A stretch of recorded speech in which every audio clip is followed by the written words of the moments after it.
Michael Moore is fuming. The Oscar-winning filmmaker and activist has penned a blistering open letter to President Joe Biden. In it, he accuses Biden of leading America down a dangerous path. A path to World War III. Moore's words are stark. His message is urgent. He believes Biden's foreign policy is reckless. He sees the president's actions in Ukraine and Israel as a betrayal of peace. Moore pulls no punches. He accuses Biden of fueling the flames of war in Ukraine, sending weapons, allowing long-range missile strikes on Russian soil, even providing landmines.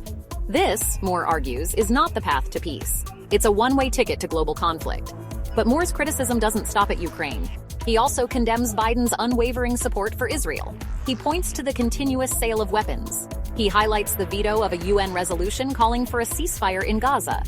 These actions, Moore argues, only perpetuate the cycle of violence. Moore's letter is a searing indictment of Biden's foreign policy.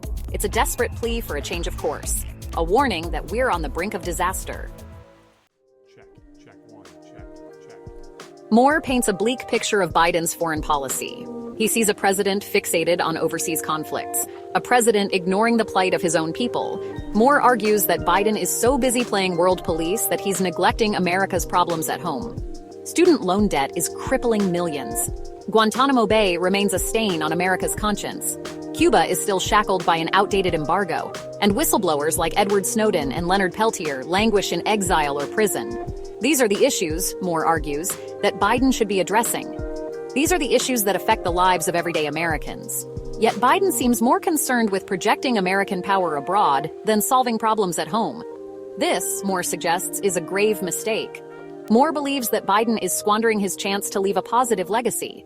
Instead of being remembered as a peacemaker, Biden risks going down in history as the president who led America into another pointless war. Moore doesn't just criticize Biden's foreign policy. He also offers an alternative vision. A vision where America prioritizes peace and justice, both at home and abroad. A vision where the president fights for the rights of all people, not just a select few. Central to this vision is the Equal Rights Amendment, ERA. Moore implores Biden to use his power to finally enshrine gender equality in the Constitution. He argues that passing the ERA would be a monumental achievement, a testament to Biden's commitment to justice and equality. Moore reminds Biden that America has a long and troubled history, a history marred by genocide, slavery, and war. He warns that Biden's current foreign policy risks repeating the mistakes of the past, mistakes that have cost countless lives and brought untold suffering. Moore's message is clear. Biden has a choice to make. He can continue down the path of war and division, or he can choose a different path, a path of peace, justice, and equality.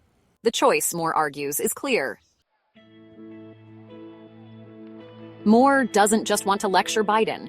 He wants to mobilize the American people. He urges citizens to make their voices heard, to contact their elected officials, to demand an end to the madness. Call the White House, Moore implores. Call your senators. Tell them no more weapons to Israel. Tell them to pass the ERA.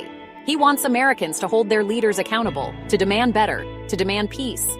Moore's letter is more than just a critique of Biden's foreign policy. It's a call to action, a rallying cry for peace and justice. It's a reminder that the future is not preordained, that we, the people, have the power to change course.